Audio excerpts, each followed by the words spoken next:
Okay, let's start with actually it's continuation. It's part 2 of yesterday's video, that is on physics class 12, moving charges and magnetism. I was about to start with Ampere's circuital law, so let's start from there itself.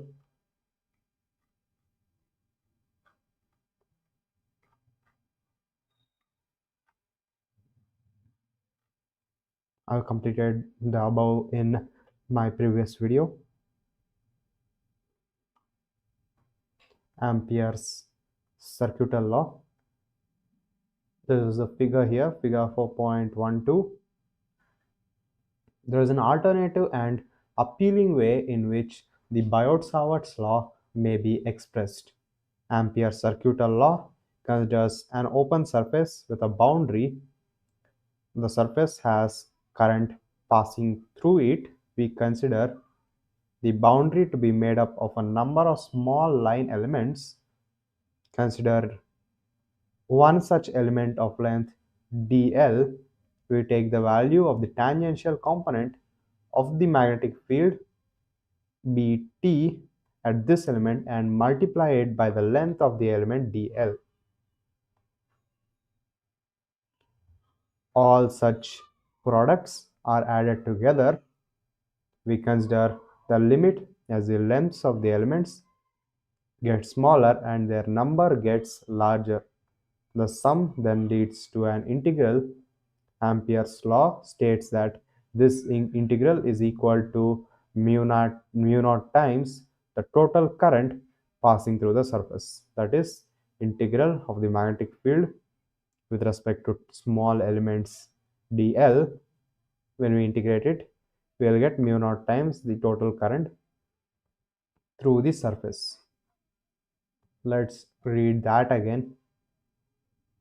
Okay, basically they are saying one more alternative and appealing way to express Biot-Savart's law is the Ampere circuital law.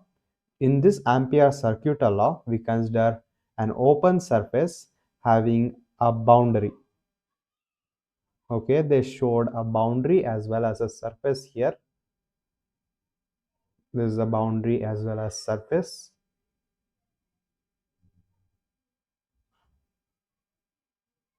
Okay, and the surface has current passing through it. This is a surface and there will be current passing through this surface. We consider the boundary to be made up of number of small line elements. This boundary we consider it to be made up of small dl line elements. We take the value of the tangential component of the magnetic field. The magnetic field produced will be taken as a tangential component and we multiply it to the length of the element dl. B times dl, which is bdl. All such products are added together. Basically that is integration. First thing here is it is Biot-Savart's law expressed in a different way. Ampere's circuital law, here we consider an open surface having a boundary. It's an open surface and it's having a boundary. The surface is having current passing through it. There will be current passing through this surface and we take this small boundary or the boundary to be made of numerous straight small elements, small length elements that we consider it as dl, and we take the tangential value of component of the bt. I'm not sure if this is the magnetic field produced by the current or not. Let's check.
Instead of using Biot law, which integrates tiny current elements to find B, we use Ampere's circular law, which sometimes give the magnetic field more easily using symmetry.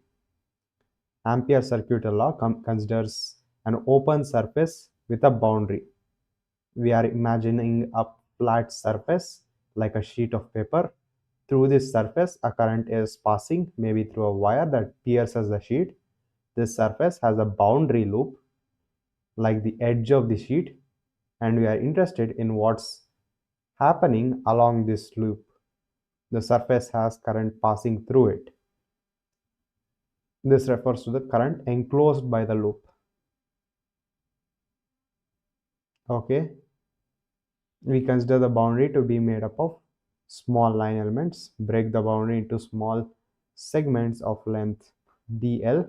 At each element, we analyze how the magnetic field behaves. We take the value of tangential component of magnetic field bt. Each point of the loop, the magnetic field has a direction, the component that is tangent to the loop at that point. Here, the passage explains the conceptual setup. You have a loop, it's a boundary. You look at the tangential component along that loop and you relate the integral. So the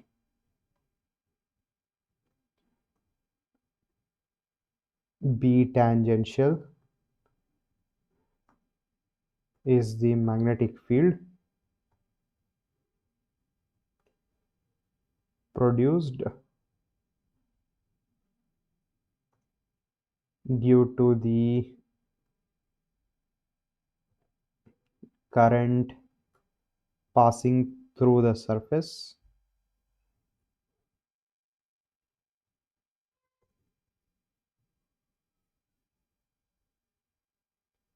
and acting along the edges of the loop. And is this only for loops or any symmetrical surfaces?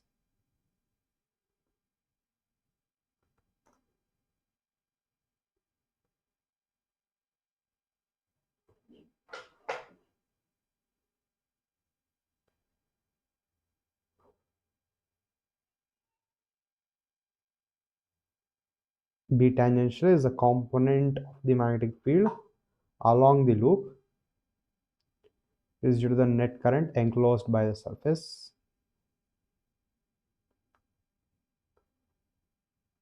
It is only for loops.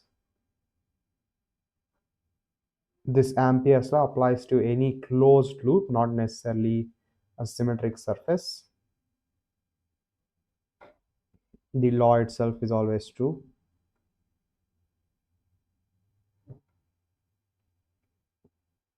Highly symmetric.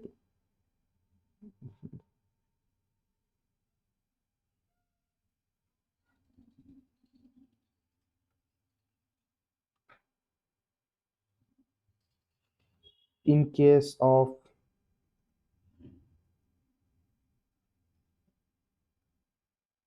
does that mean in case of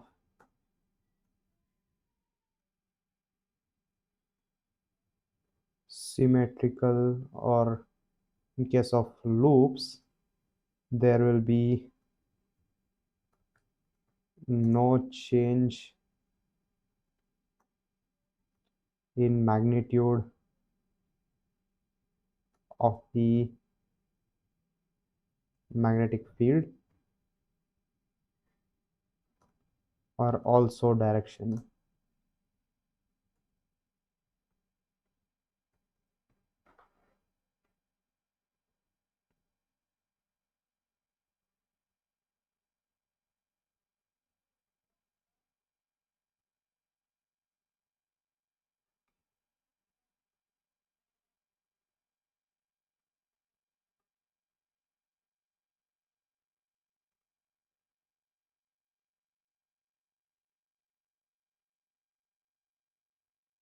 Fine.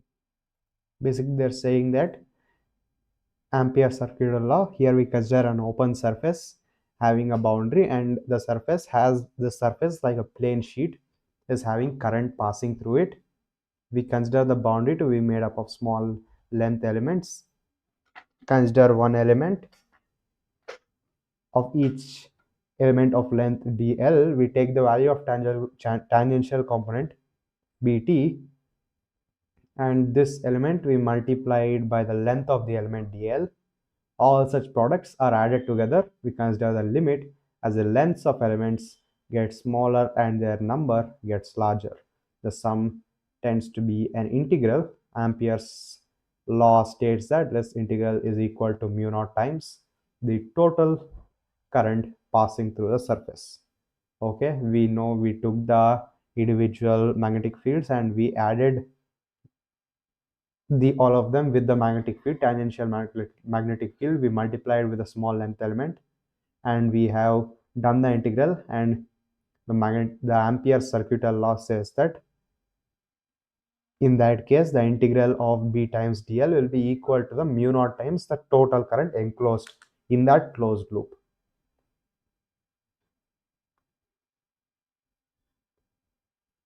Where I is the total current through the surface. The integral is taken over the closed loop coinciding with the boundary C of the surface. C is the boundary of the surface, and the integral, it is taken over the closed loop coinciding with the boundary.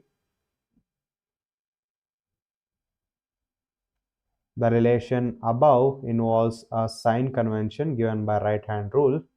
Let the fingers of the right hand be curled in the sense of the boundary. Boundary is traversed in loop integral BDL. Then the direction of thumb gives a sense in which the current I is regarded as positive. Okay, we use the right hand thumb rule. Let the fingers of the right hand to be curled in the sense the boundary is traversed in the loop integral. Okay, fine. Okay, it is going in the clockwise direction, so the direction of current will be in this direction. In that case, current is regarded as positive. For several applications, a much simplified version of equation 4.13 proves sufficient. For other applications, a much simpler version of this equation is enough. We shall assume that in such cases it is possible to choose the loop called an Amperian loop, such that at each point of the loop either B is tangential to the loop and is non-zero constant B, or B is normal to the loop, or B vanishes, B is zero.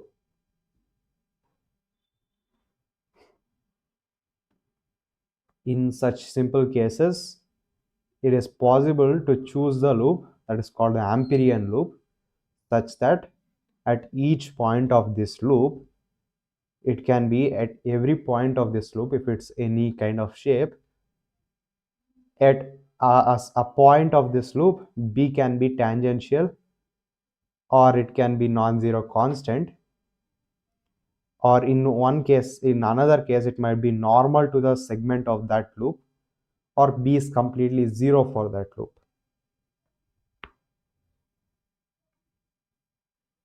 That is in case of simpler versions. Now let L be the length part of the loop for which B is tangential. Now this L is the length part of the loop which is having B as tangential. Let IE be the current enclosed by the loop.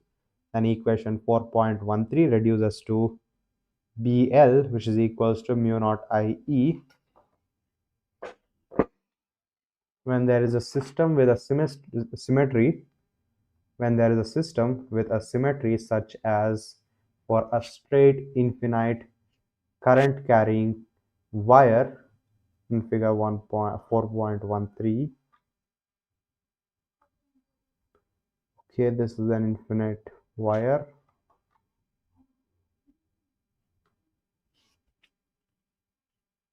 The Ampere's law enables an easy evaluation of the magnetic field, much the same way Gauss' law helps in determination of the electric field. This is exhibited in the example 4.8 below. The boundary of the loop chosen is a circle, and magnetic field is tangential to the circumference of the circle. The law gives for the left hand side of the, we find B should be 2 pi r, B times 2 pi r. We find that the magnetic field at distance r outside the wire is tangential and given by B times 2 pi r, which is equals to mu naught I, and B is equal to mu naught I by 2 pi r. The above result, which is B equals mu naught I by 2 pi r, the above result for the infinite wire is interesting from several points of view. That is, first one, it implies that the field at every point on a circle of radius r, that is with wire along the axis, is same in magnitude. In other words, the magnetic field possesses what is called a cylindrical symmetry. The field that normally can depend on three coordinates depend only on one, or whenever there is symmetry, the solutions simplify. Okay, before seeing more of these points, I will read this one more time.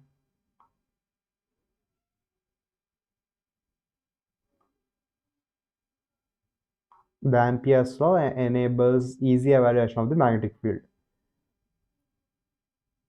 and the boundary of the loop chosen is a circle, and magnetic field is tangential to the circumference of the circle. The law gives the left hand side B as 2 pi r, B times 2 pi r. We find that magnetic field at distance at r outside the wire is tangential, and it's given by B equals mu naught I by 2 pi r. Here it is B times integral of B times L for a circumference which we take as the Ampere's loop. We take it to be 2 pi r. L will become, dl will become 2 pi r after integration. And next point is the field direction at any point on the circle is tangential to it. Thus the lines of constant magnitude of magnetic field form concentric circles. In figure 4.1c, the anfillings form concentric circles. These lines are called magnetic field lines, form closed loops. This is unlike the electrostatic field lines, which originate from positive charges and end at negative charges. The expression for magnetic field of a straight wire provides a theoretical justification to Oersted experiments. Okay. The field direction at any point of the circle is tangential to it, the tangential to a circle itself. The lines of constant magnitude of magnetic field form concentric circles. The ion fillings form concentric circles. These lines which we see from the ion fillings are called as magnetic field lines. These form closed loops, and unlike the electrostatic field lines which originate from positive and end at negative charges, which form circular loops, the expression for the magnetic field of a straight wire provides a theoretical justification of Oersted's experiments.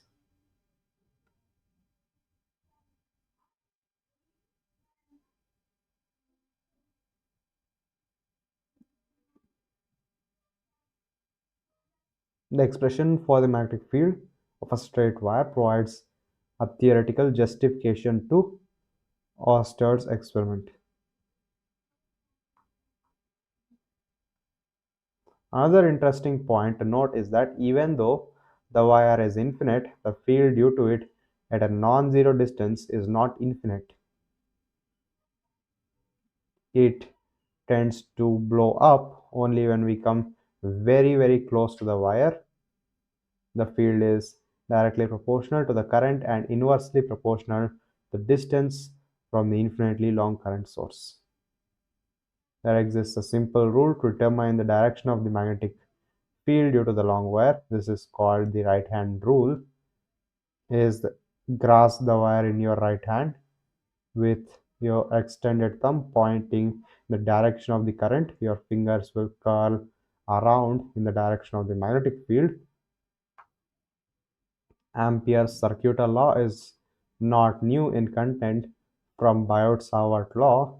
Both relate the magnetic field and current, and both express the same physical consequences of a steady electrical current. Ampere's law is to Biot-Savart law what Gauss' law is to Coulomb's law. Both Ampere's and Gauss' law relate a physical quantity on the periphery or boundary to another physical quantity, namely the source in the interior, that can be current or charge, in this case magnetic field or electric field. You also note that the Ampere's circuital law holds for steady currents which do not fluctuate with time. This Ampere's circuital law only works for steady, constant, uniform currents that do not fluctuate with time. The following example will help us understand what is meant by the term enclosed current. Example is given here. Figure 4.13 shows a long straight wire of a circular cross section. Radius is A, carrying steady current I. The current I is uniformly distributed across the cross section.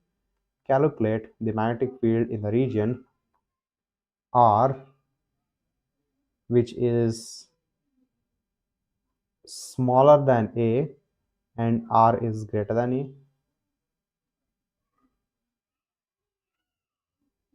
Okay, where it might be, in this case it is outside and in this case inside.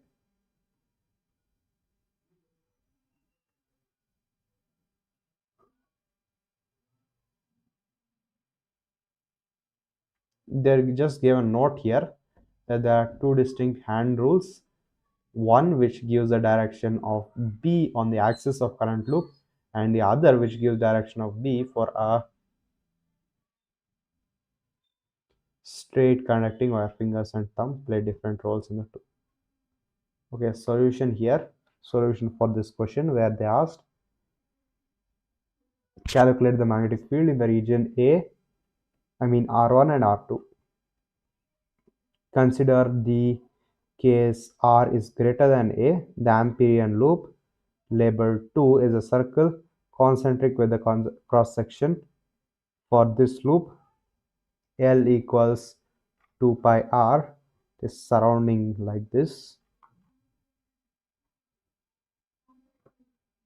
i.e. current enclosed by the loop. The result is the familiar expression for a straight wire, that is B2 pi R, which is equal to mu naught I. B equals mu naught I by 2 pi R, where B is inversely proportional to R, where R is the distance or radius of the Amperian loop. Now the current enclosed, IE, is not I but is less than this value. Since the current distribution is uniform, the current enclosed is I enclosed, which is equals to I pi R square by pi A square. Pi R square is the total radius of the total Amperian loop by pi A square, which is the cross-sectional area, which pi cancel. I enclosed will be I R square by A square.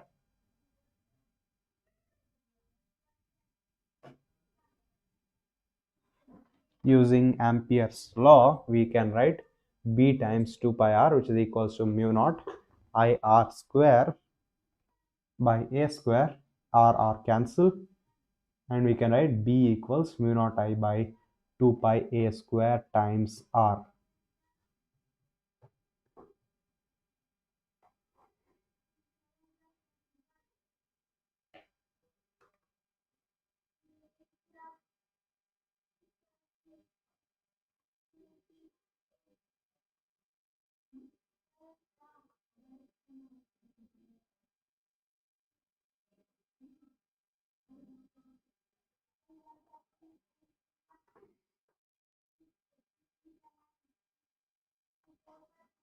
Okay.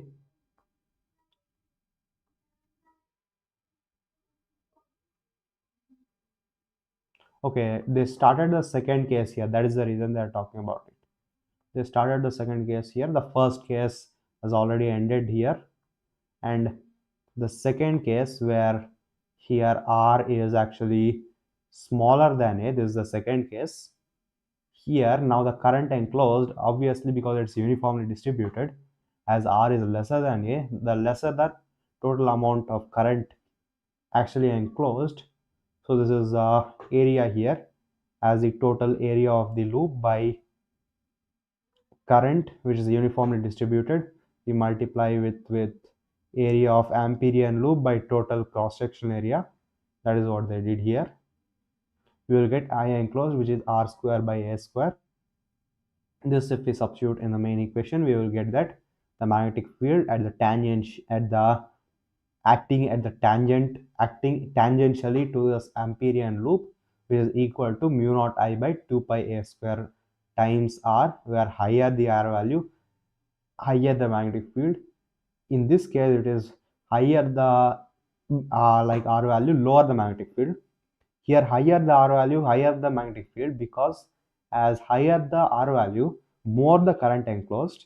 In such a case, magnetic field has more current, more magnetic field, because when we increase the radius, when the cross-sectional area where R is lesser than the cross-sectional radius, when we increase the R value, if it's uniformly distributed, current is uniformly distributed, then the total amount of current enclosed will also increase.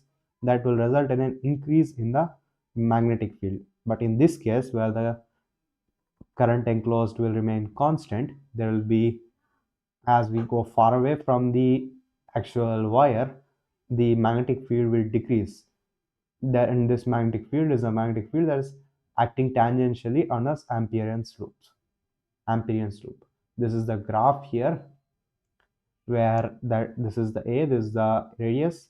As it increases from 0 to the maximum point here, is at the surface where we consider the Amperian loop to be exactly the wire. In this case, it will be the maximum, and it will increase like this, and it will decrease exponentially like this as we go far away from the wire.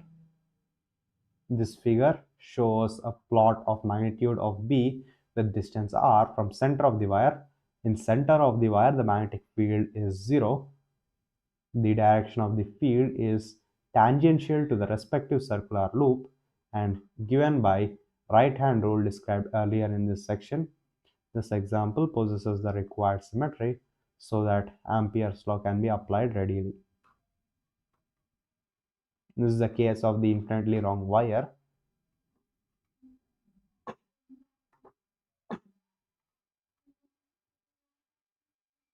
It should be noted that while the Ampere circular law holds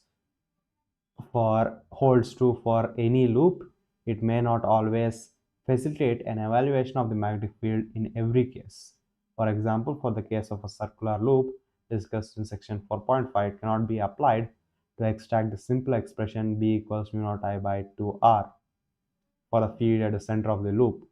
However, there exists a large number of situations of high symmetry where the law can be conveniently applied. We shall use it in the next section to calculate the magnetic field produced by commonly used and very useful magnetic system, the solenoid.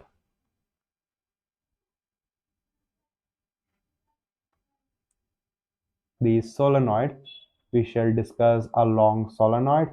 By long solenoid, we mean that solenoid's length is large compared to its radius.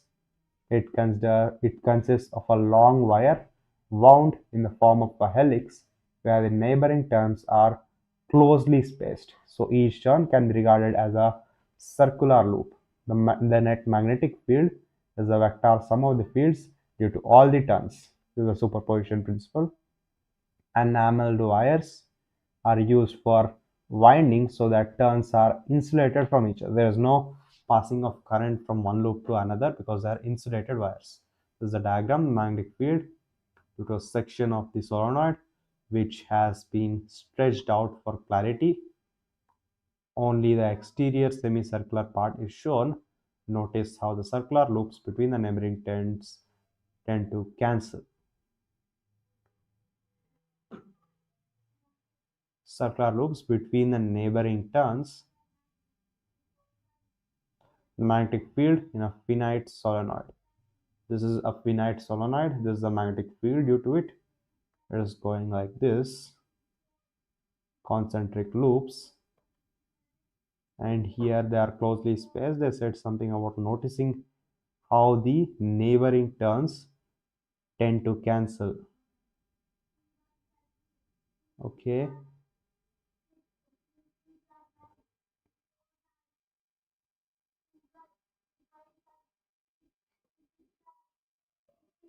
Okay, let's go to the next diagram here. Figure, not diagram, the paragraph.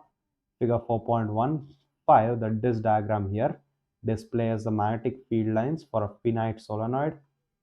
We show a section for the solenoid in an enlarged manner in figure 4.15a. Figure 4.15b shows the entire finite solenoid with its magnetic field. In figure 4.158, it is clear from the circular loop that the fields between two neighboring turns vanishes.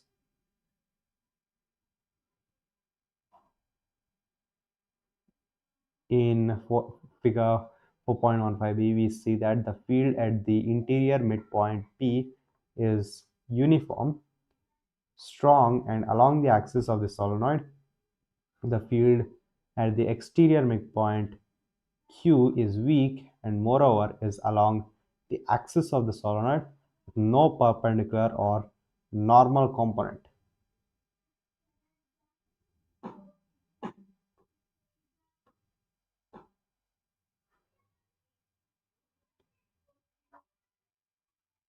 As the solenoid is made longer, it appears like a cylindrical metal sheet.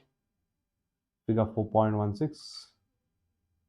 This is idealized magnetic very long solenoid. The magnetic field of a very long solenoid, we consider a rectangular Amperian loop ABCD to determine the field. Here this is the Amperian loop we consider. This is the loop. This rectangle here is the Amperian loop where we consider this to determine the magnetic field. This is an idealized solenoid.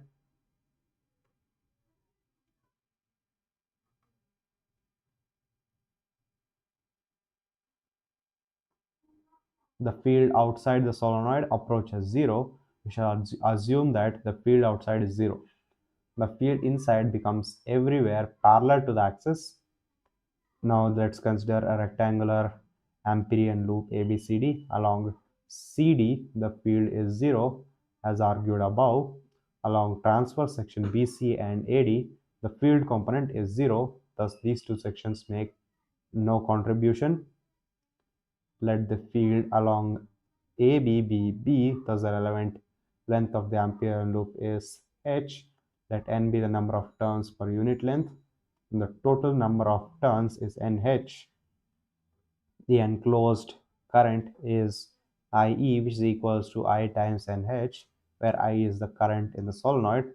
From Ampere's circuital law, we will get that BL, which is equals to mu naught IE, BH, which is equal to mu naught I, N into H, and yes, N into H, we will get B, which is equals to mu naught N into I. Okay, they're saying this. Here we considered an Amperian loop here. In such a case, if we do that, we can actually divide it into 4 segments, and the magnetic field due to this segment here, the magnetic field here is 0 because we know that outside the solenoid the magnetic field approaches 0, and in this case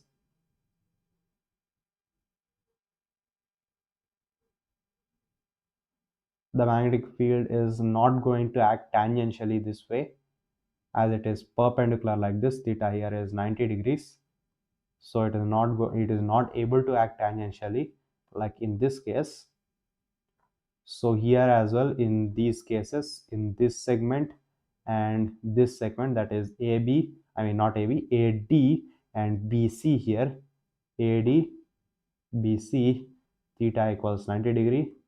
So no contribution here as well. No contribution or magnetic field seen here as well. No tangential magnetic field seen here. That is what I meant. As for the AB, there is indeed a magnetic field acting tangentially to the Amperian loop, and we consider this part, which is equal to B.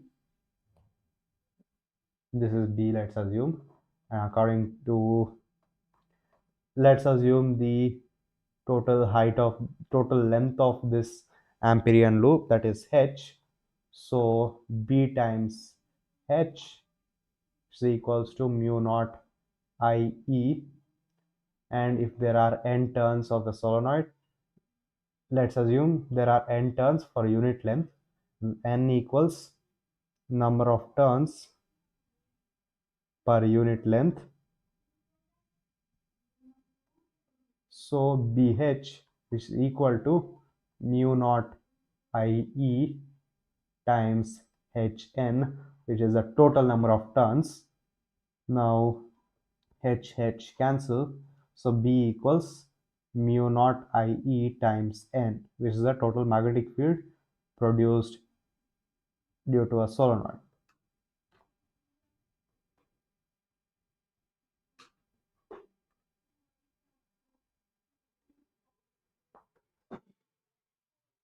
Direction of the field is given by the right hand rule. The solenoid is commonly used to obtain a uniform magnetic field. We shall see in the next chapter that a large field is possible by inserting a soft iron core inside a solenoid. And at a solenoid, outside the magnetic field due to a solenoid, outside the solenoid is a very minute, and it reaches 0, and at the poles of the solenoid it is very weak, and at the inside the solenoid we see it is very strong, and it is parallel to the axis of the solenoid. That is for a long solenoid. Now example 4.8, a solenoid of length 0.5 meter has a radius 1 centimeter and is made up of 500 turns. They gave the length of the solenoid, they gave the radius of the solenoid, and they said they gave the n value, which is 500 turns. It carries the current of 5 amperes or 5 ampere. What is the magnitude of the magnetic field inside the solenoid?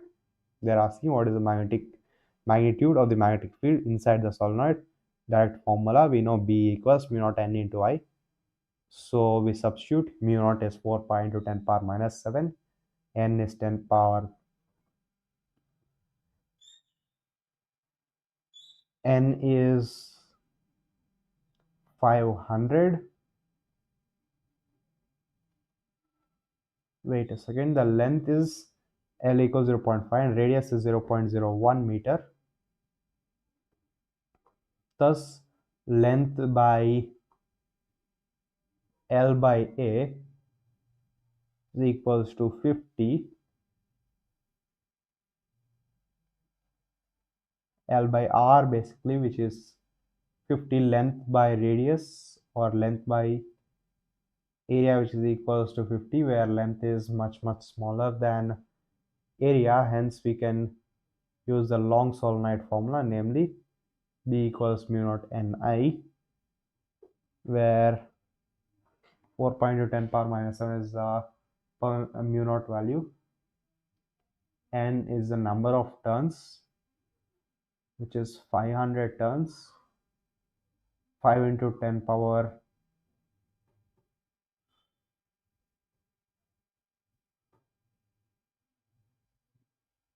5 ampere is the current, but it should be 500. So 5 into 10 power 2 turns.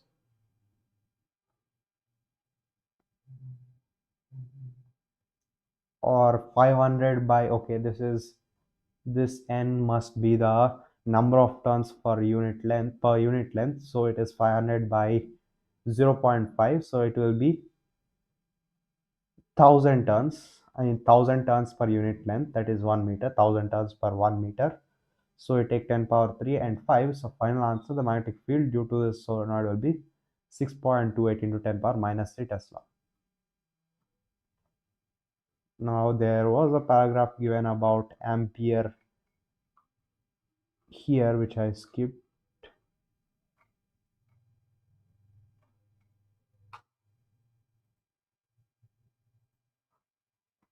So let's just read it out loud once. Ampere, Andre Ampere, 1775 to 1836. Andre Marie Ampere was a French physicist, mathematician, and chemist who founded the science of electrodynamics. Ampere was a child prodigy who mastered advanced mathematics by the age of 12.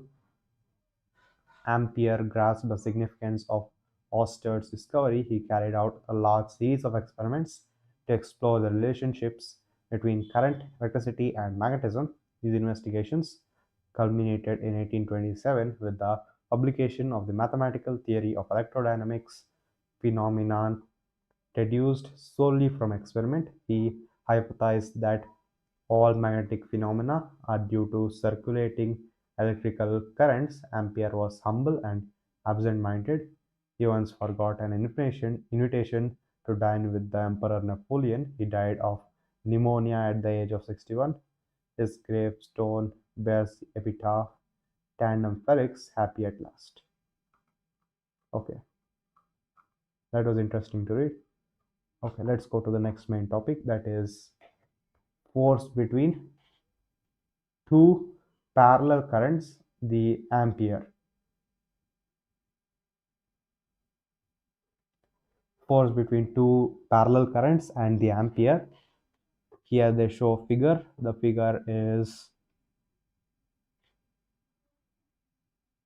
two parallel current carrying conductors, two long straight parallel conductors carrying steady currents, that is IA and IB, are separated by a distance d. BA is the magnetic field set up by conductor A at conductor B. Okay,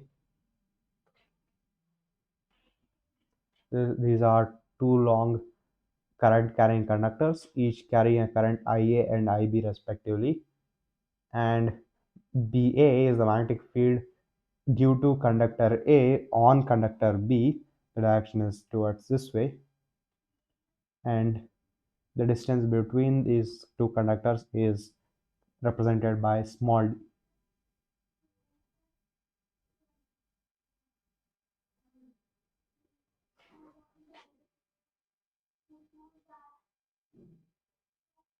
We have learned that there exists a magnetic field due to a conductor carrying a current which obeys the Biot-Savart law. We have learned that there exists a magnetic field due to a conductor carrying a current which obeys the Biot-Savart law. Okay. Further, we have learned that an external magnetic field will exert a force on a current carrying conductor. We have also learned that basically they are telling two things here. First, a current carrying conductor which obeys the Biot-Savart law will produce a magnetic field. And we also learned that external magnetic field will exert a force on a current carrying conductor, that is ILB sine theta. This follows from the Lorentz force formula. Thus, it is logical to expect that two current carrying conductors placed near each other will exert magnetic forces on each other. In the period 1820 to 25, Ampere studied the nature of this magnetic force and its dependence on the magnitude of the current, on the shape and the size of conductors, as well as the distance between the conductors. Okay, we know that A moving current will produce magnetic field, and when there is a moving charge in a magnetic field or current, it will experience a force due to this magnetic field. Based on both of this, we can assume that when two current carrying conductors are placed beside each other, they will also exert forces on each other. And based on this, Ampere studied this nature of magnetic force and its dependence of on the magnitude of current, shape and size of conductors, and as well as the distance between the conductors. In this section, we shall take the simple example of two parallel current carrying conductors, which will perhaps help us to appreciate Ampere's painstaking work. Okay, the above figure shows two long parallel conductors A and B separated by a distance d carrying parallel currents IA and IB respectively. The conductor A produces a small magnetic field BA at all points along the conductor B. The right hand rule tells us that the direction of this field is downwards. When the conductor are placed horizontally, its magnitude is given by equation 4.15 or from Ampere's circuital law. Okay, they represented that IA and IB are the currents. The conductor A produces the same magnetic field BA at all points along the conductor B. The right hand rule will tell us the direction of the field, which is downwards, and its magnetic field magnitude is given by equation 4.15a or from Ampere's circuital law.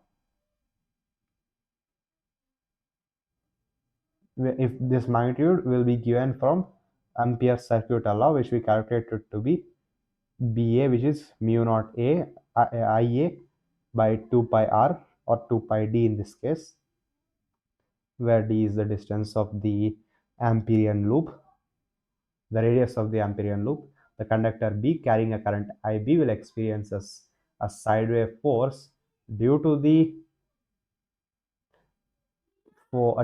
field BA. The direction of this force is towards the conductor A. We label this force as FBA, the force experienced by B due to A, the force on a segment L of B due to A. The magnitude of this force is given by FBA, which is equals to ILB, which we derived from the QVB sine theta. For a conductor, this will be the force mu naught IA IB. Substituting the BA value from the Ampere's circuital law of equation, we will get that the force experienced, which is equal to mu naught IA IB by 2 pi d times length. It is of course possible to compute the force on A due to B. From considerations similar to above, we can find the force FAB on a segment of length L of A due to current in B is equal to magnitude to FBA and directed towards B. So it is equal in magnitude but different in direction. They are saying that first we calculated the force on this conductor due to this conductor. This conductor is carrying a current, will exert a force on this conductor. That will be, we can find the direction of force using the Fleming's left hand rule.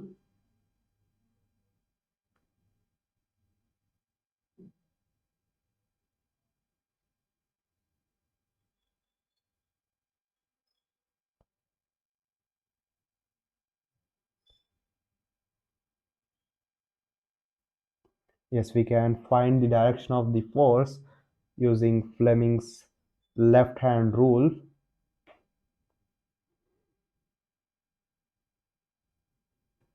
Where the thumb indicates the direction of force, the index finger indicates the direction of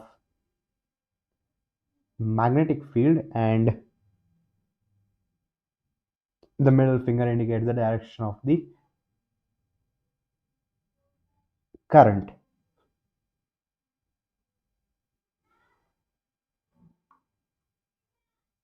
And similarly, the force, since this B conductor is also carrying a current, it will also exert a force on the A conductor.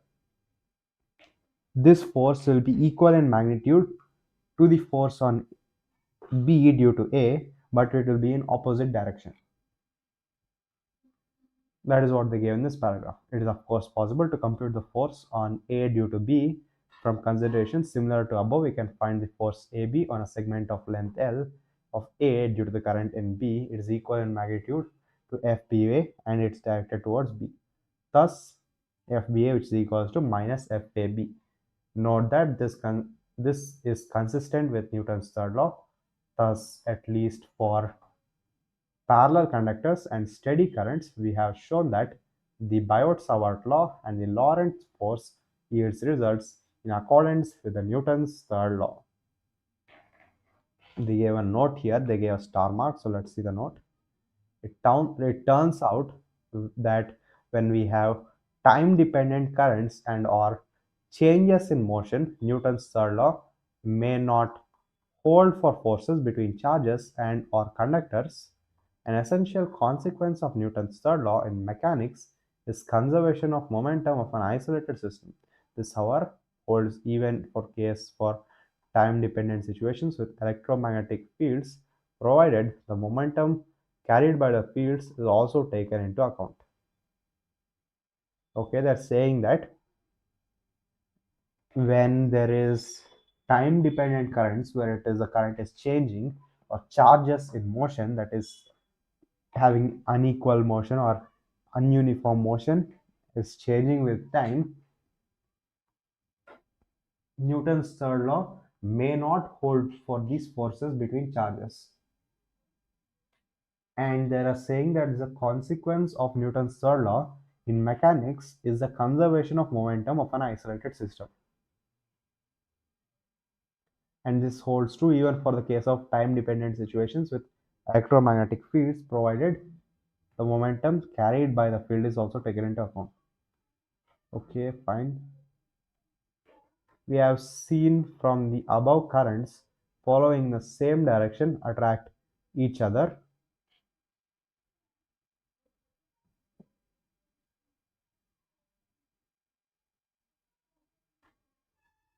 Okay, one can show that oppositely directed currents repel each other. Thus, parallel currents attract and anti-parallel currents repel. When there are parallel currents, they attract each other. When there are anti-parallel currents, they repel each other. This rule is opposite of what we find in electrostatics, like same sign charges repel each other, but like parallel currents attract each other. Basically, in case of charges, if we see, like only unlike charges attract each other, but here like currents, like parallel currents attract. But in case of charges, unlike currents attract, unlike charges attract. And here unlike currents or anti-parallel currents repel, whereas unlike currents, positive and negative, in that case will attract each other. Let FBA represent the magnitude of force FBA per unit length. This small FBA is the magnitude of force FBA per unit length of the conductor, not for the whole conductor, but the unit length of the conductor. From equation 4.17, which we got the force to be mu naught IAIB by 2 pi d times L, where if we take unit length will get cancelled, we'll get the final force per unit length to be mu naught IAIB by 2 pi d. And this above expression is also used to define the ampere A, which is one of the 7 SI base units. The ampere is the value of the steady current which, when maintained in each of the two very long straight parallel conductors of negligible cross section, and placed 1 meter apart in vacuum would produce on each of these conductor a force equal to 2 into 10 power minus 7 Newton per meter of length. Basically, if we take the value here as IA and IB, which is equal to 1 ampere, and distance between them to be 1 meter, we will get the final force to be 2 into 10 power minus 7 newtons per meter of length. And when we can define ampere based on this, when two steady current passing through two different conductors placed in vacuum having negligible cross-sectional area and separated by a distance of 1 meter, if the force between them is around 2 into 10 power minus 7 Newton, then we can say there is 1 ampere of current passing through those two conductors. This definition of ampere was adopted in 1946. It is a theoretical definition. In practice, one must eliminate the effect of the Earth's magnetic field and substitute very long wires by multi-turn coils of appropriate geometries. And this is just a theoretical definition, but if in practice, if we must calculate it, we must eliminate the effect of Earth's magnetic field and we should substitute very long wires by multi-turn coils of appropriate geometries. An instrument called the current balance is used to measure the mechanical force. The SI unit of charge, and okay, it's okay to remember, it's best to remember that an instrument called the current balance, this is the current balance, it is used to measure the mechanical force. Current balance, which is used to measure the mechanical force. The SI unit of charge, namely the coulomb, can now be defined in terms of the ampere. When a steady current of 1 ampere is set up in a conductor, the quantity of charge that flows through its cross section in 1 second is 1 coulomb. Let's see the example here. Example 4.9. The horizontal component of Earth's magnetic field at a certain place is 3 into 10 power minus 5 Tesla, and the direction of the field is from the geographic south to the geographic north. A very long straight conductor is carrying a steady current of 1 ampere. What is the force per unit length on it when it is placed on a horizontal table and the direction of the current is east to west, south to north? Okay, they are saying that there is a horizontal component. Earth is acting as a magnet. Earth acts as a magnet, so there will be a magnetic field produced by Earth, and the horizontal component of this Earth's magnetic field is around 3 into 10 power minus 5 Tesla. And the direction of this field, if you want to find out this direction, the direction of this field is from south to north, that is geographic south to north, not the poles of the magnet, but geographic south of the Earth to the north of the Earth. And a very long straight conductor is carrying a steady current A of a steady current of 1 ampere. Now considering both these magnets, Earth and the steady conductor, what is the force per unit length on it when it's placed on the horizontal table and direction of the current is east to west? One, we place this very long current carrying conductor on a table. Then what is the force it will experience due to the Earth's magnetic field if we place the conductor from east to west and from south to north? We know the formula: force equals ILB sine theta. Force equals ILB sine theta. Sine 0 is 0, sine 90 is 1. When current is flowing from east to west, theta equals 90 degree. So F equals ILB, where 1 into 3 into 10 power minus 5. They did not give, okay, we take length that side because it is force per unit length. So IB only, there is no L here. In such a case, we will be I is 1 ampere, so B is 3 into 10 power minus 5. The force per unit length is 3 into 10 power minus 5 Newton per meter. This is larger than the value of 2 into 10 power minus 7 Newton per meter quoted in the definition of the ampere. Hence, it is important to eliminate the effect of the Earth's magnetic field and the other stray fields while standardizing the ampere. Here we see before, due to two different conductors each carrying 1 ampere of current, the force experienced was around 2 into 10 power minus 7 Newton per meter. But in case of Earth, if we take the angle is 90 degrees, the force per unit length is actually 3 into 10 power minus 5 Newton per meter, which is actually more than 100 times greater than the 1 ampere conductors. So it is very important when we standardize the ampere to completely eliminate the Earth's magnetic field influence when calculating it. The direction of the force is downwards. This direction may be obtained by the directional property of cross product of vectors. When the current is flowing from south to north, theta equals 0. So sine 0 is 0. So 0 into anything is 0. So force per unit length or force itself will be 0. Hence there is no force acting on the conductor. Now let's go to torque on a current loop. Torque acting on a current loop. Magnetic dipole. This is the main topic. Subtopic here. Torque on a rectangular current loop in a uniform magnetic field. We now show that a rectangular loop carrying a steady current I and placed in a uniform magnetic field experiences a torque. It does not experience as a net force, but it only experiences a torque. This behavior is analogous to that of electric dipole in uniform electric field. When we show that a rectangular loop, when we take a rectangular loop carrying steady current and place it in a uniform magnetic field, there will be an experiencing of a torque on this loop. Basically, it means the loop will start spinning.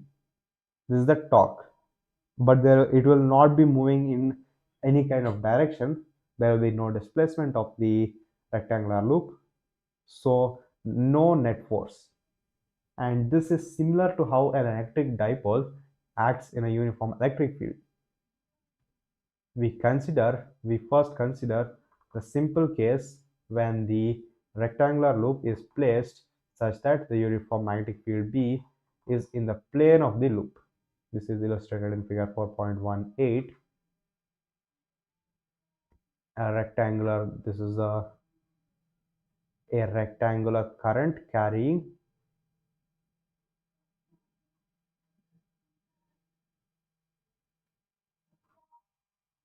a rectangular current carrying coil in uniform magnetic field. The magnetic moment M points downward. The torque tau is along the axis and tends to rotate the coil anticlockwise. The couple acting on the cell.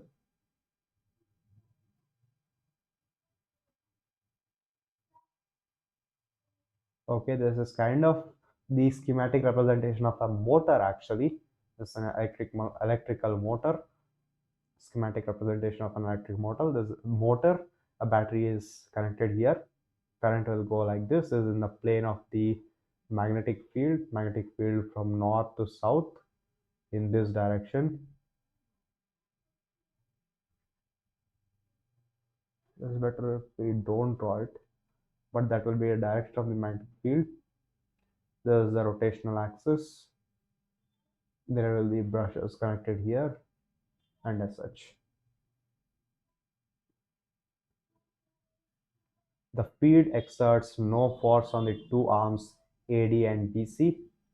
These are the two arms AD and BC. Here the field, the ILB sine theta is the force, and sine theta here is 0 degree.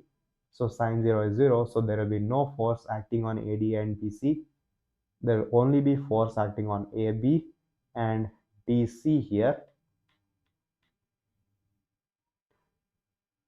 It is perpendicular to the arm AB and the loop exerts a force F1 which is directed into the plane of the loop. Its magnitude is F1 equals ILB. Similarly, it exerts a force F2 on the arm CD, and F2 is directed out of the plane of paper. F2 equals ILB, which is equals to F1, but different directions. The net force on the loop is 0. Therefore, is torque on the loop due to pair of forces F1 and F2. Shows figure 4.18b. This is the actual plane. This is the force acting this side and this side. Due to this, there will be a circular motion or a motion like this where it will start spinning, and this is anti-clockwise motion.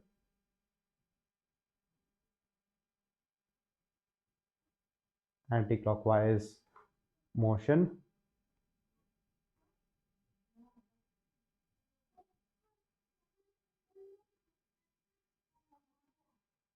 shows a view of the loop from AD.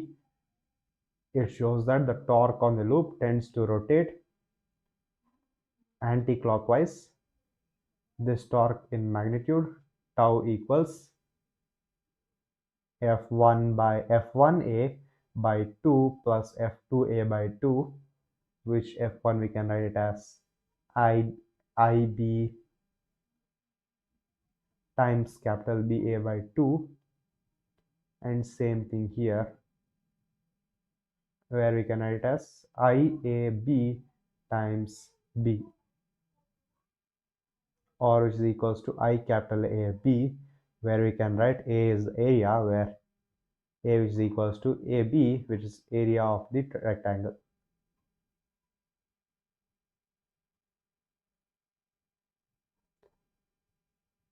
We next consider the case when the plane of the loop is not along the magnetic field but makes an angle with it. We take the angle between the field and normal to the coil to be angle theta. The previous case corresponds to theta equals pi by 2. Figure 4.19 illustrates the general case. This is the general case where there is an angle already here, that is theta. In this case as well, there will be a force acting downward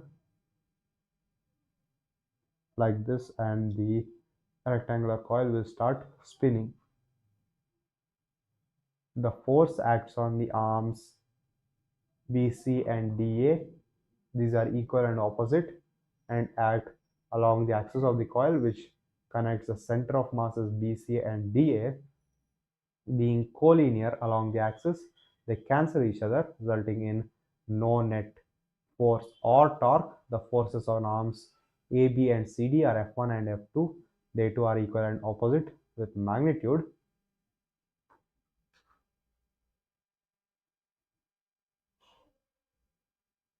Okay.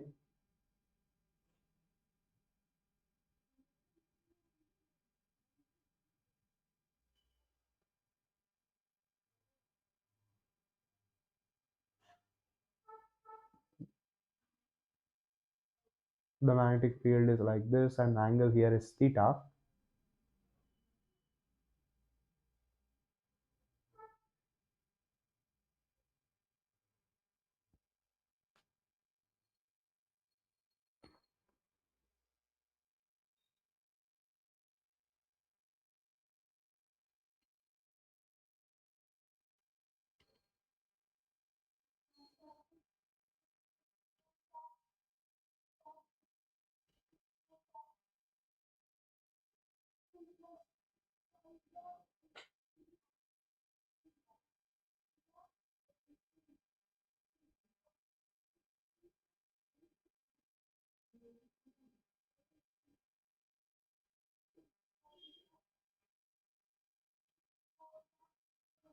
Okay. F1 which is equals to F2 which is IB, which is ILB, we can write it as I small bb, which is the breadth of the rectangle, but they are not collinear. This results in a couple as before, that is torque.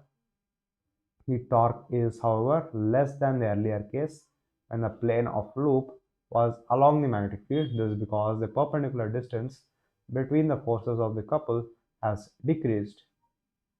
Is a view of arrangement from AD, and it illustrates that these two forces constituting a couple, the magnitude of the torque on the loop is torque equals F1A by 2 sine theta, which is similar to IAB sine theta, but here sine theta is the only one remaining here because sine theta remains here. That is because the force is not a full force. Here theta is not 90 degrees, so sine will not be equal to 1. It will not get cancelled. As theta reaches 0, the perpendicular distance between the forces of the couple also approaches 0. This makes the force collinear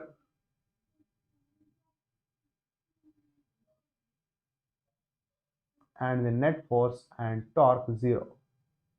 The torques in equation 4.20 and 4.21 can be expressed as vector product of the magnetic moment of the coil and the magnetic field. We define the magnetic moment of the current loop as magnetic moment, which is equals to I into A, where the direction of the area vector A is given by the right hand thumb rule and is directed into the plane of the paper. Then, as the angle between M and B is theta, equation 4.20, which is this equation, is IAB, and 4.21 can be expressed by one expression, that is tau equals magnetic moment and time cross product of magnetic field. Basically, they took magnetic moment, which is equals to IA, tau, which is equals to torque, which is equals to IAB sine theta. So since they substituted M in the place of IA, so torque will become M cross B. Both are vectors. This is a cross product, so sine theta is involved. This is analogous to the electrostatic case, where electric dipole moment in an electric field, which is tau equals the electric moment, dipole moment times electric field. Here they gave a figure. The figure here, the area vector of the loop ABCD makes an arbitrary angle theta with the magnetic field. The top view of the loop forces F1 and F2 acting on the arms of AB and CD are indicated. As clear from equation 4.22, that is magnetic moment, which is equals to IA, dimensions of the magnetic moment are AL square, which is ampere, and L square, area L square, and its unit is ampere meter square. From equation 4.23, tau equals magnetic moment times magnetic field. We see that torque vanishes when M is either parallel or anti-parallel to the magnetic field. If the magnetic moment is either parallel or anti-parallel to the magnetic field, meaning when a magnetic moment, that is I times A, if this magnetic moment, the angle between the magnetic moment and the magnetic field, if it is 0 degrees or 180 degrees, then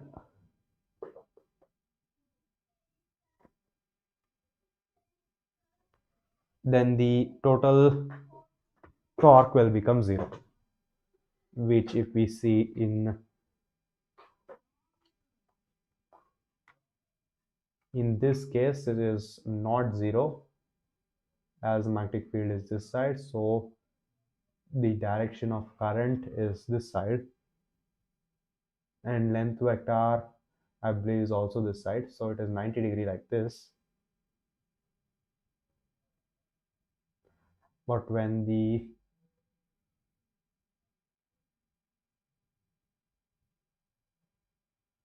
current is like this, or the plate is completely parallel like this to the magnets, then the angle between the I vector and or the L vector, the small displacement vector, and magnetic field will still remain 90 degrees.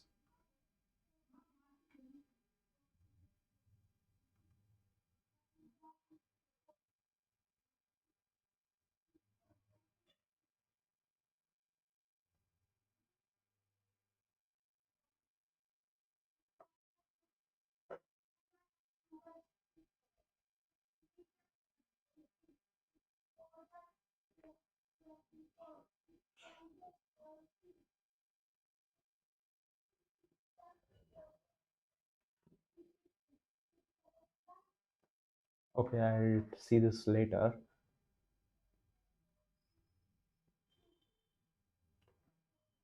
When theta equals 0 degrees or 180 degrees, magnetic moment, which depends on the Ia sin theta or m times mb sin theta is 0 or 180 degrees, sin A will become 0. So here magnetic moment will vanish at that time. This indicates a state of equilibrium as there is no torque on the coil. This also applies to any object with a magnetic moment m. When m and b are parallel, the equilibrium is a stable one. Any small rotation of the coil produces a torque which brings it back to its original position. When they are anti-parallel, the equilibrium is unstable as any rotation produces a torque which increases the amount of rotation. When MB are parallel where theta is 0 degrees, the equilibrium is a stable one. Okay, any small rotation of the coil produces a torque which brings it back to its original position, but when they are anti-parallel, the equilibrium is unstable as rotation produces a torque which increases the amount of rotation. The presence of this torque is also the reason why a small magnet or a magnetic dipole aligns itself with the external magnetic field. If the loop has n closely wound turns, the expression for torque will become m equals NIA. N is the total number of the loops. Example here is a 100 turn closely wound circular coil of radius 10 centimeter carries a current of 3.2 ampere. They gave information that the number of turns n equals 100, capital N equals 100, and the circular coil, it is having a radius of 10 centimeter and carrying a current of 3.2 ampere. Now they're asking what is the field at the center of the coil, and what is the magnetic moment of this coil. Magnetic moment, which is I times A or N times NIA. The coil is placed in a vertical plane and is free to rotate about a horizontal axis which coincides with its diameter. A uniform magnetic field 2T in horizontal 2 Tesla in the horizontal direction exists such that initially the axis of the coil is in direction of the field. The coil rotates through an angle of 90 degrees under the influence of the magnetic field. Okay, the first two are simple scenarios. There is one more thing here, that is this coil is placed in a vertical plane and it is free to rotate about a horizontal axis.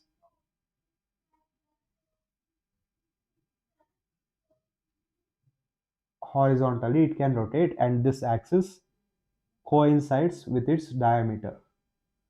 A uniform magnetic field of 2T, basically this is the circular loop and this is the axis of rotation where it can rotate like this.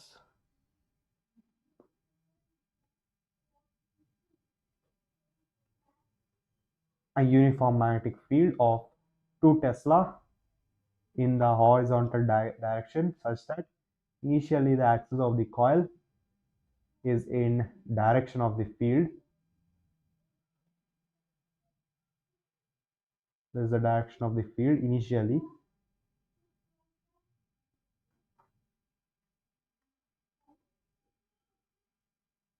Now they are asking what are the magnitudes of the torques on the coil in the initial and final position. What is the angular speed acquired by the coil when it has rotated by 90 degrees?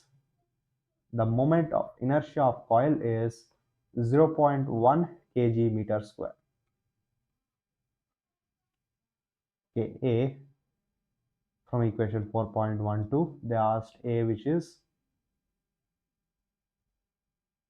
what is the field at the center of the coil? B equals mu naught Ni by 2R. We will get the magnetic field at the center of the coil to be around 2 into 10 power minus 3 Tesla. The direction is given by right hand thumb rule. The magnetic moment, they're asking magnetic moment as well, which is NIA. Area is pi r square for a circular loop, which will get to be around 10 ampere meter square, which is the magnetic moment. The direction is also given by right hand thumb rule, which is saying that the direction is similar to the magnetic field direction.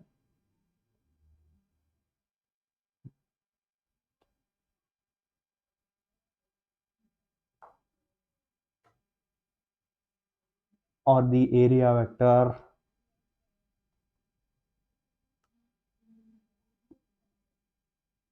or maybe it's given by the area vector direction instead of the right hand thumb rule, because when the actually no, wait, it might not be the case. Anyways, tau, which is magnetic momentum, cross B, which is the magnitude of magnetic momentum times magnetic field, which is mb sine theta. Initially theta is 0, thus initial torque tau is 0. Finally theta equals pi by 2, which is 90 degrees. Final torque will be equal to magnetic field, which is 2 Tesla times 10, which is 20 Newton per meter. Sine 90 is 1. Magnetic moment we calculated to be 10 ampere meter square, and magnetic field we know is 2 Tesla. From Newton's second law, d omega by dt, the change in angular velocity, which is equal to the change in angular velocity, which is equal to mb sine theta, momentum, where this letter here is the moment of inertia, I is the moment of inertia of the coil. From chain rule, we get that d omega by t, which is equals to d omega d theta times d theta by dt. So you'll get that d omega by dt times omega, where I omega d omega is equals to mb sine theta d theta. Integrating these equations from theta, we will get theta 0 to theta is equals to pi by 2. We will get the final answer to be omega square by 2, and here we will get it to be minus mb cos theta, and finally we will get it to be around 20 per second, which is the angular velocity.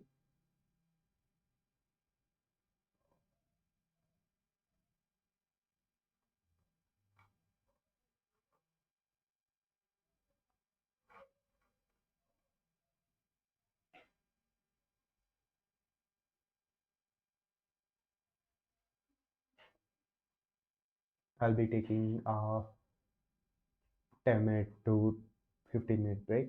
Or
Okay, then let's continue. It has been a little more than the expected break time, but okay, let's go to the next numerical or the example basically. The example 4.11, the first is a current carrying circular loop lies on a smooth horizontal plane. Okay, a current carrying circular loop is lying on a smooth horizontal plane. Can a uniform magnetic field be set up in such a manner that the loop turns around itself, okay, turns about the vertical axis? A loop is like this. Can a magnetic field be set up so that it can be rotated in this way? Yes, it can indeed be possible, where one magnet this side and one more pole this side, then a torque experiencing in this direction and in this direction should let the motion to be like that.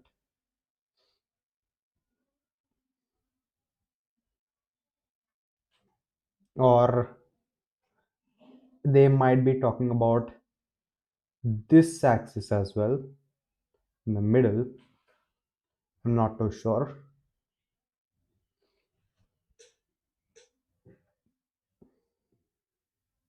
A current carrying circular loop is located in uniform external magnetic field. Okay, a current carrying circular loop, it is located at the uniform external magnetic field. If the loop is free to turn, what is the orientation of stable equilibrium?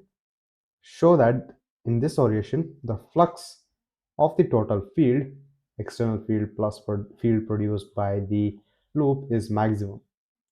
A loop of irregular shape carrying current is located in an external magnetic field. If the wire is flexible, why does it change to a circular shape? Okay,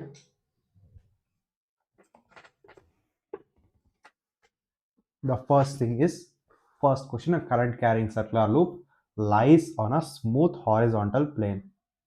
Can a magnetic field be set up in a manner that turns around itself about the vertical axis? No, because that would require tau to be in the vertical direction. Tau is equals to Ia into B, Ia cross B, where A of the horizontal loop is in the vertical direction. Tau would be in the plane of the loop for any B. It should be acting in the plane of the loop and not in the vertical direction. Okay, so it's not possible like that. And orientation of stable equilibrium is one where the area vector A of the loop is in direction of the external magnetic field. The second question, let's read the second question again. Current carrying circular loop, it is located in a uniform external magnetic field. A current carrying circular loop is located in a uniform external magnetic field. If the loop is free to turn, what is its orientation of stable equilibrium? Show that in this orientation, the flux of the total field, external plus field produced by the loop, is maximum. Orientation of the stable equilibrium is one where the area vector A of the loop is in direction of the external magnetic field. When area vector is in direction of the magnetic field, then the force, which is equal to ILB on a conductor, wait, IL times B, or basically magnetic moment, which is I into A, where torque equals IAB sine theta.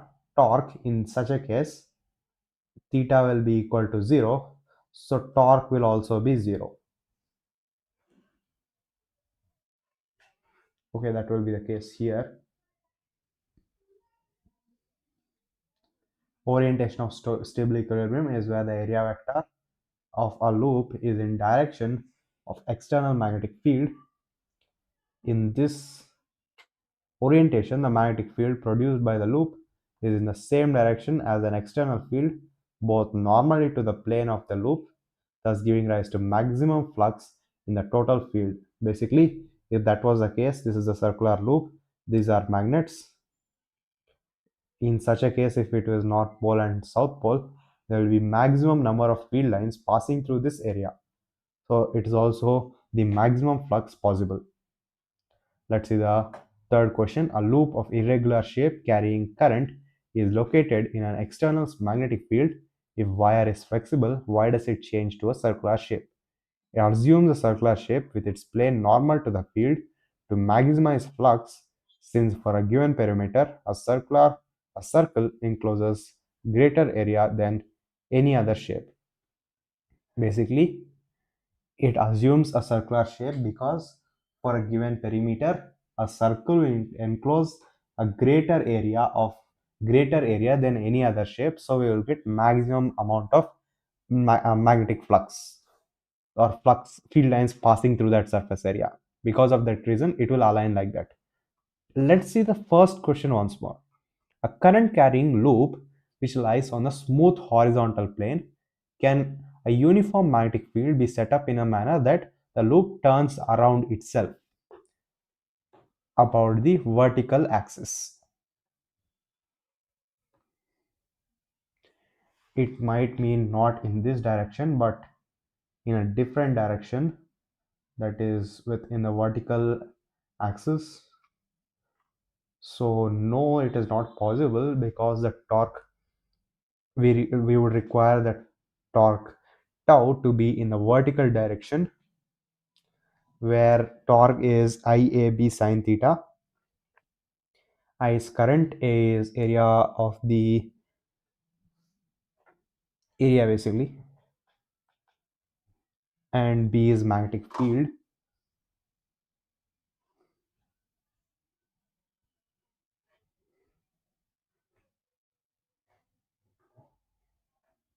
Since A for horizontal loop is in the vertical direction, okay, tau would be in the plane of loop for any B.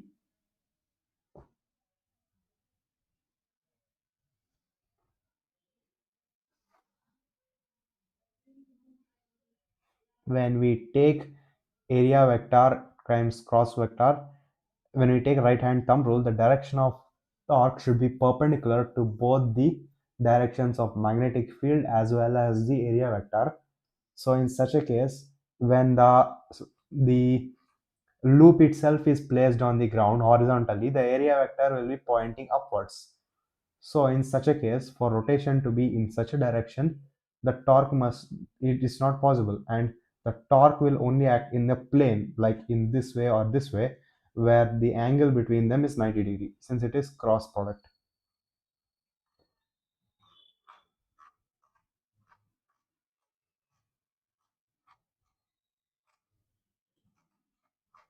Okay, a few more pages. Now let's see circular current loop as a magnetic dipole. In this section, we shall consider the elementary magnetic element, the current loop. We shall show that the magnetic field at large distances due to current in a circular loop is very similar in behavior to the electric field of an electric dipole. What we are showing this is when we consider an elementary magnetic element, the current loop that is. We shall show that the magnetic field at large distances due to current in a circular loop, when we take large distances and a circular loop, a magnetic field due to a current carrying circular loop, it is very similar in behavior to an electric field for an electric dipole.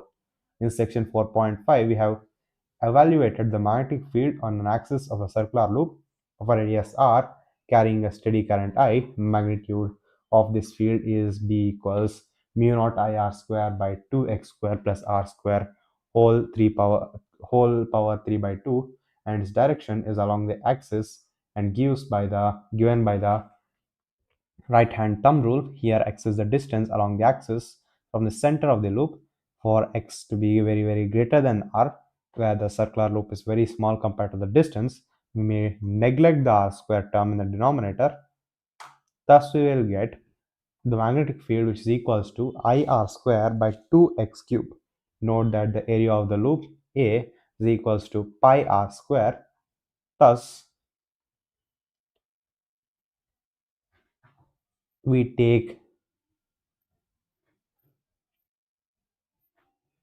we are multiplying above by 2 pi and below as well with 2 pi. We will get B equals mu naught I A by 2 pi x cube, and we know IA, which is equals to magnetic moment. We define the magnetic moment M, have a magnitude IA, M equals IA, hence B, which is equals to mu naught M by 2 pi x cube, mu naught 2M by 4 pi x cube.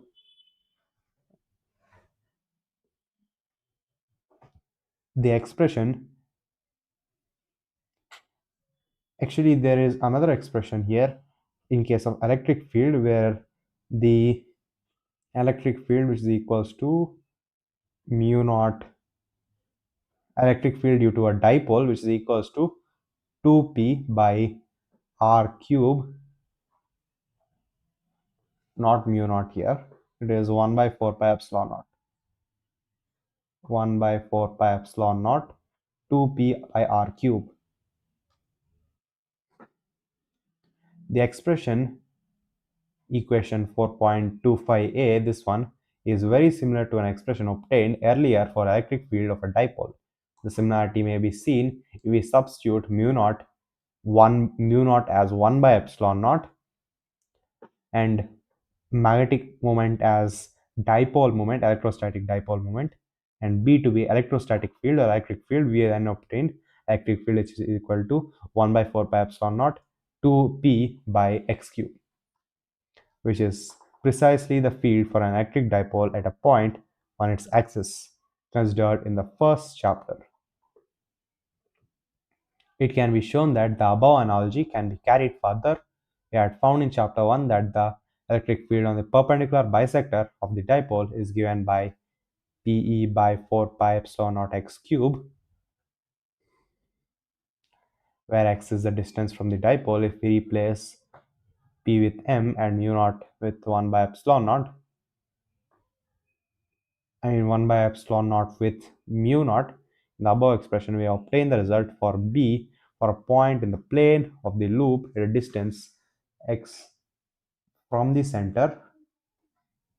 For x greater than r, we will get B equals mu naught by 4 pi m by x cube. The results given by equations 4.25a and 4.25b become exact for a point magnetic dipole. They are the exact values for a point magnetic dipole. And this is the perpendicular bisector, meaning it is in the perpendicular to the plane of the magnetic dipole. The results obtained above can be shown to apply to any planar loop. A planar current loop is equivalent to a magnetic dipole of dipole moment M equals IA, which is the analog of electric dipole moment P.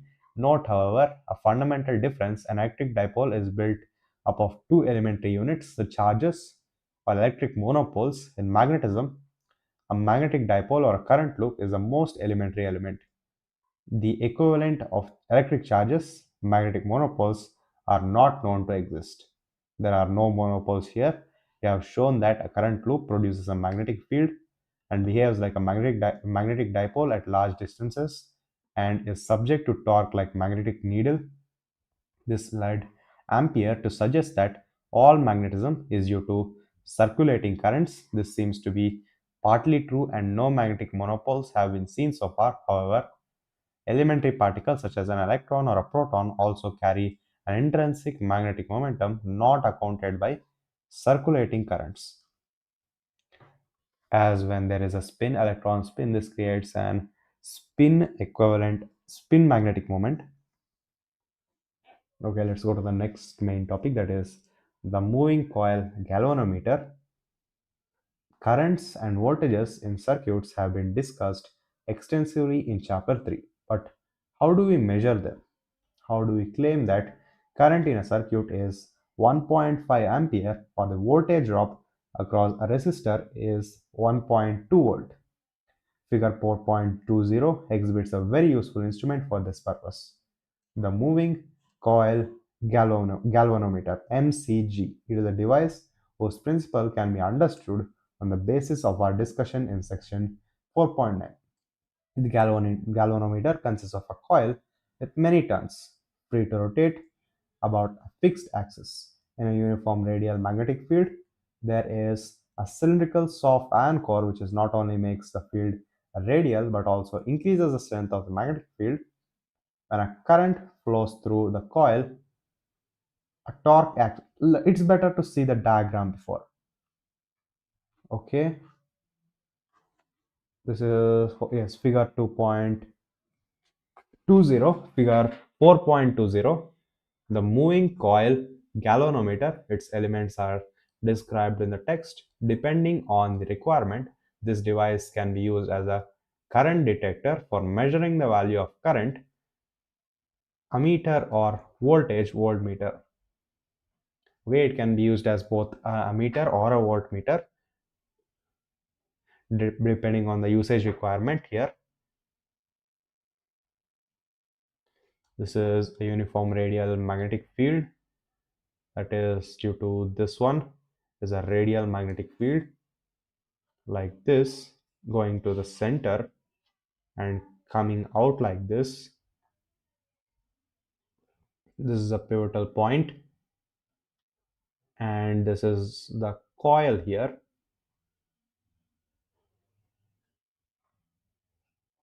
This is the coil. This is a soft iron core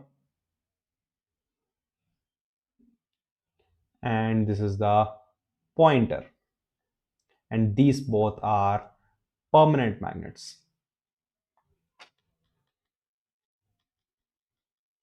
Let's go with that. This is the diagram here where current is going through this coil here. There should be a connection to this coil,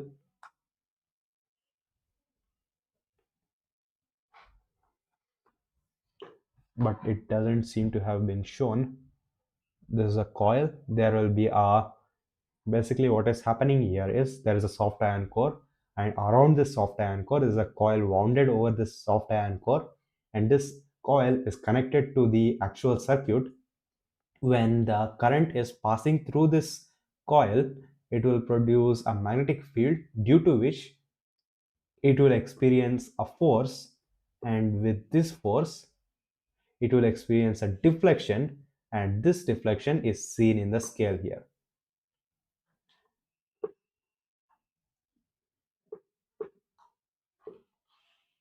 Okay, the galvanometer consists of a coil having many turns. It is free to rotate, that is about a fixed axis. In a uniform radial magnetic field, there is a cylindrical soft iron core which not only makes the field radial but also increases the strength of the magnetic field. When a current flows through the coil, a torque acts on it. The torque is given by equation 4.20, that is torque equals IAB sine theta, in this case NIAB because it is number of turns included here, where symbols have their usual meaning. Since the field is radial by design, we have to take sine theta equals 1. Since they are radial, the angle between radial meaning it means, I guess we should take theta equals 90 degrees at the point because we have a radial magnetic field here. Okay, then in the above expression for the torque, the magnetic torque NIAB tends to rotate the coil. A spring provides counter torque K phi that balances the magnetic torque NIAB, resulting in a steady angular deflection in equilibrium. There will be a spring that will oppose this movement, that is providing a counter torque, Kfi, which is equals to NIAB, where K is the torsional constant of the spring, that is the restoring torque per unit twist. The deflection phi is indicated on the scale by a pointer attached to the spring. We have phi equals NAB by K times I, where NAB, which is the number of turns of the coil, area of the coil, and B, the magnetic field, and K, the torsional constant, all are constant except I, which is varying, and the deflection, the quantity in brackets, is constant for given galvanometer.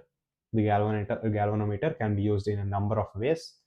It can be used as a detector to check if a current is flowing in the current. We have come across this usage in the Wheatstone bridge arrangement.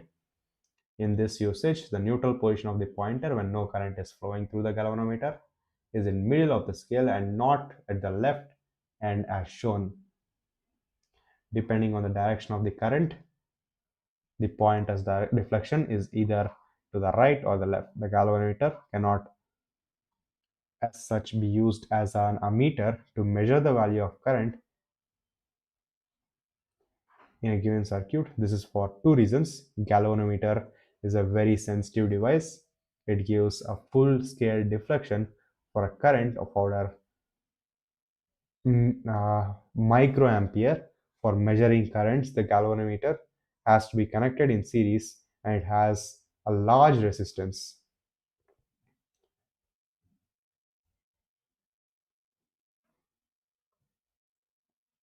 For conversion of a galvanometer to be an ammeter, we should introduce a very large resistance in series. Wait.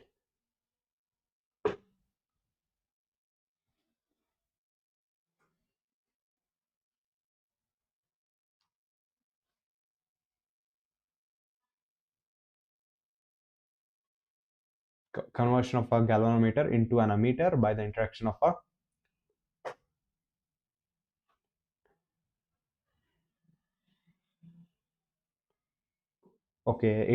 to convert the galvanometer into an ammeter, we should convert the galvanometer to a shunt resistant, which is basically a very small resistant, that too in parallel. This is the galvanometer and galvanometer resistance. Rg is the galvanometer resistance. This we should connect to a shunt resistance, a very small resistance in parallel, so that it will act as an ammeter. This will change the value of current in the circuit. To overcome these difficulties, one attaches a small resistance Rs called shunt resistance in parallel with the galvanometer. So most of the current passes through the shunt resistance.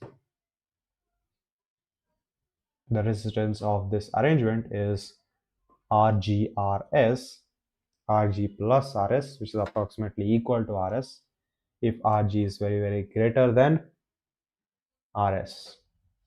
If Rs has a small value in relation to the resistance of the rest of the circuit Rc, the effect of introducing the measuring instrument is also small and negligible. This arrangement is schematically shown in figure 4.1 here.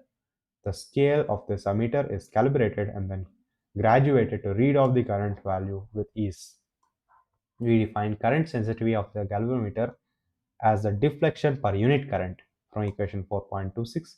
This current sensitivity is phi by I, which is equals to NAB by K.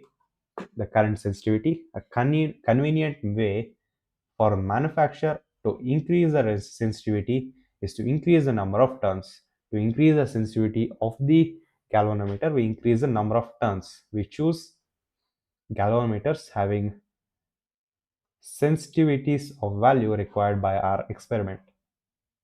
A galvanometer can also be used as a voltmeter to measure the voltage across a given section of a circuit. For this, it must be connected in parallel with the section of a circuit.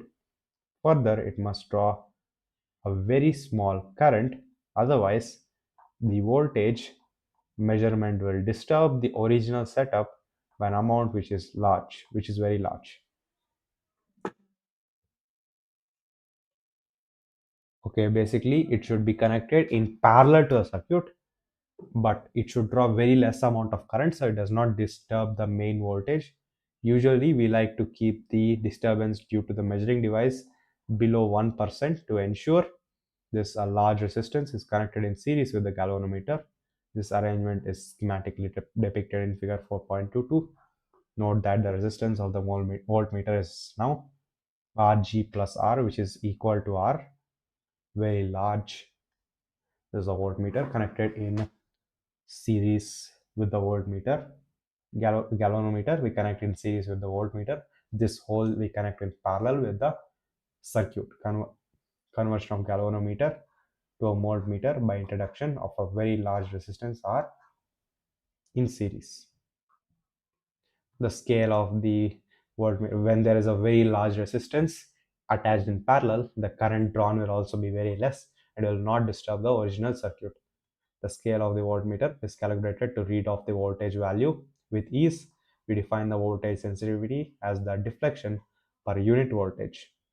From equation 4.26 we get phi by V, which is equals to NAB K by K, or 1 I by V, which we get as NABK by 1 by R. An interesting point to note is that increasing the current sensitivity may not necessarily increase the voltage sensitivity. When we increase the current sensitivity, it is not necessary that we should increase the voltage sensitivity as well. Let us take equation 4.27, that is this one phi I, which is the current sensitivity.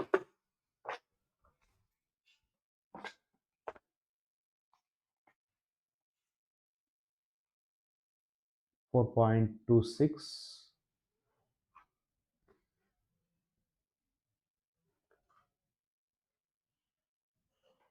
which provides a measure of current sensitivity. If n equals to n, we double the number of turns, then current sensitivity will also be doubled.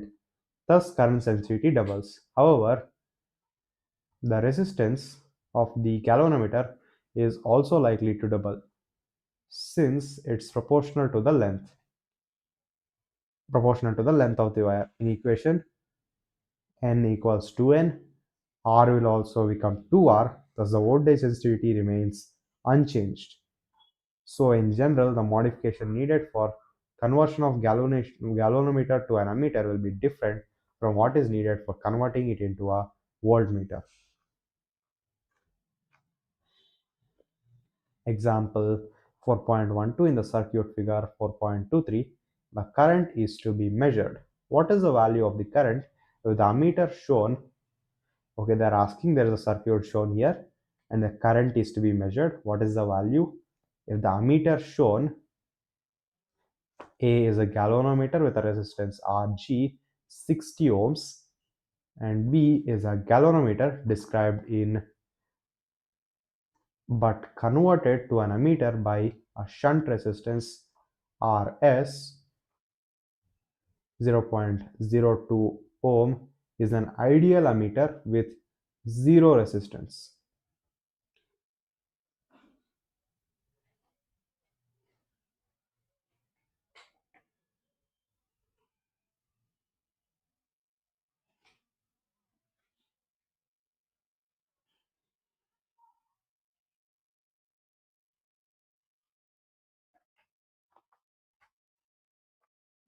Okay, they're saying one first question is ammeter shown. There is a circuit here. It is 3 volt battery. It is connected to 3 ohm resistance. There is the ammeter here. This is a very simple circuit. Here, first question they're asking if this ammeter is actually a galvanometer having a resistance of 60 ohm.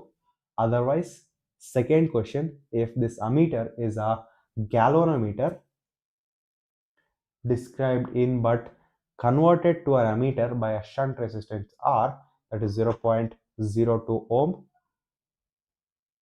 It is a galvanometer described connected to an converted to an ammeter by shunt resistance 0.02 ohm. It's an ideal ammeter with zero resistance. Okay. Total resistance in the circuit, first A, total resistance in the circuit is Rg, which is galvanometer resistance, but just a minute.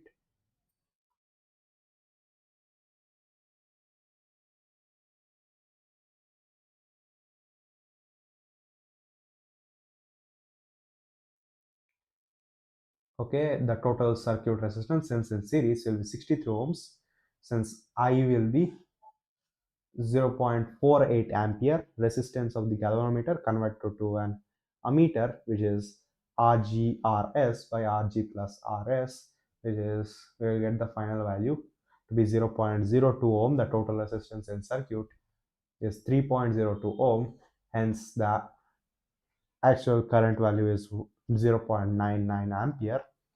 For an ideal ammeter with zero resistance, the current shown will be 1 ampere. And when we take a galvanometer that is not having a shunt resistance, having a very high resistance value, then the ampere measurement, the current measurement, is very inaccurate, as we see here. And when we do convert it into an ammeter, we will get it to be nearly accurate. But in case of an ideal ammeter with zero resistance, an ideal voltmeter is having an infinite resistance. An ideal voltmeter, ammeter, is having zero resistance. Summary: the total, let's read the summary. The total force on a charge q moving with velocity v in the presence of magnetic field and magnetic and electric fields B and E respectively is called the Lorentz force. It is given by the expression F equals q v into B plus E. The magnetic force q v cross B is normal to V and work done by it is zero. The work done by the magnetic force will be zero. A straight conductor of length L carrying a steady current I experiences a force F in a uniform external magnetic field B. F equals IL cross B. This is the magnetic force experienced by a conductor, where L, magnitude of L, which is equals to L, and the direction of L is given by the direction of the current. The length element is given by the direction of the current. In a uniform magnetic field B, a charge q executes a circular orbit in a plane normal to B. Its frequency of uniform circular motion is called the cyclotron frequency and is given by Vc, which is qb by 2 pi m. This frequency is independent of the particle's speed and radius. This fact is exploited in a machine, the cyclotron, which is used to accelerate the charged particles.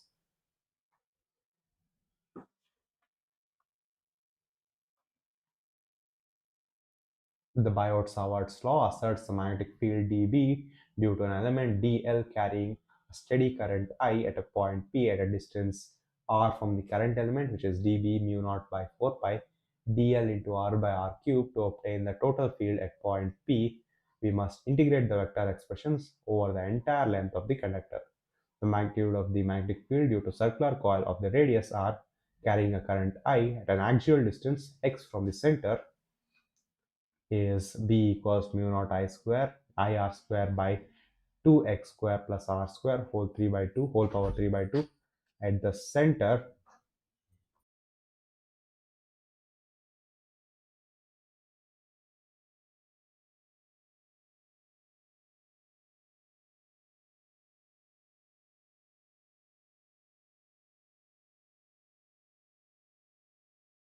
Okay, let's continue. At the center, this reduces to B mu naught I by 2 pi R because x will become 0. And let's go to Ampere's circuital law. Let an open surface S be bounded by a loop C. Then the Ampere circuital law states that B dl, which is equal to mu naught I, where I refers to the current passing through surface S. The sign of I is determined from the right hand rule. We have discussed a simplified form of this law. If B is directed along a tangent to every point of the perimeter L of a closed curve and is constant in magnitude along perimeter, then BL, which is equals to mu naught IE, where IE is the net current enclosed by the closed circuit. The magnitude of the magnetic field at a distance r from a long straight wire carrying a current I is given by B equals mu naught I by 2 pi r. The field lines are circles concentric with the wire. The magnetic magnitude of the field B inside a long solenoid carrying a current I is B equals mu naught Ni, where N is the number of turns per unit length. Parallel currents attract and anti-parallel currents repel. This is in case of the force of attraction between two different current carrying conductors. Parallel long current carrying conductors, a planar loop carrying a current I having n closely wound turns and an area A possesses the magnetic moment m, where m equals NIA, and the direction of m is given by the right hand thumb rule. Curl the palm of your right hand along the loop with the fingers pointing in the direction of the current. A thumb sticking out gives the direction of magnetic moment and area vector. When this loop is placed in a uniform magnetic field B, the force F on it is 0 and the torque on it is m times B, mxb or m cross B. In a moving coil galvanometer, this torque is balanced by counter torque due to a spring, yielding K5 is equals to NIAB, where phi is the equilibrium deflection and K the torsional constant of the spring. A moving coil galvanometer can be converted into an ammeter by introducing a shunt resistance of small value in parallel. It can be converted into a voltmeter by introducing a resistance of large value in series. Okay, physical quantities: permeability of free space, mu naught, scalar quantity, dimensions is ml t power minus 2 a power minus 2, units is Tesla meter per ampere. It is the value is 4 pi into 10 power minus 7 Tesla meter per ampere. That is the permeability of free space. Magnetic field B vector, magnetic moment M vector, torsion constant K. It is a scalar quantity.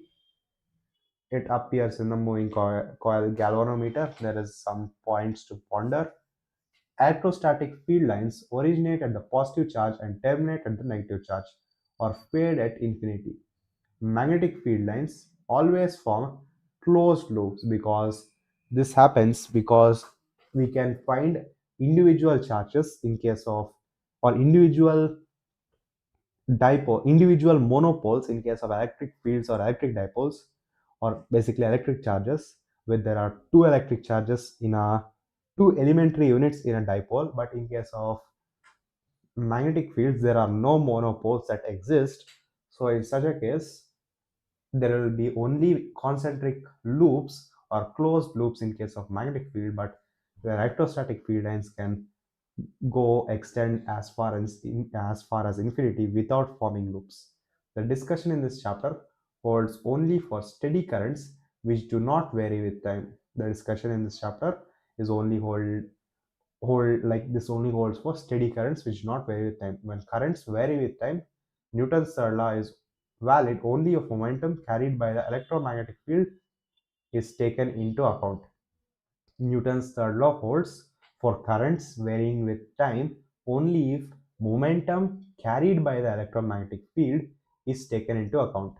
Recall the expression for Lorentz force: F equals Q times V cross B plus E. This velocity dependent force has occupied the attention of some of the greatest scientific thinkers. If one switches to a frame with instantaneous velocity V, the magnetic part of the force vanishes. The motion of the charged particle is then explained by arguing that there exists an appropriate electric field in the new frame. We shall not discuss the details of this mechanism. However, we stress that resolution of this paradox implies that electricity and magnetism are linked phenomena, electromagnetism, and that the Lorentz force expression does not imply a universal preferred frame of reference in nature. Okay, they are saying that if one switches to a frame with instantaneous velocity v, where magnetic force F magnetic is equals to QVB. In this case, where instantaneous velocity is there,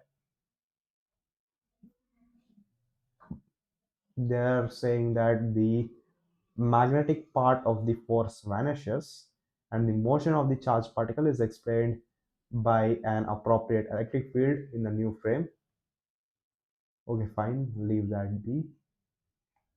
Ampere's circuital law is not independent of the Biot-Savart law. It can be derived from the Biot-Savart law. Its relationship to the Biot-Savart law is similar to the relationship between Gauss law and Coulomb's law. That's with that we have completed. I have completed the first revision of moving charges and magnetism.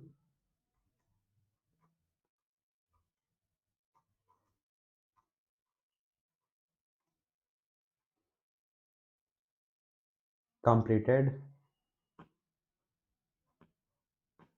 via NCERT.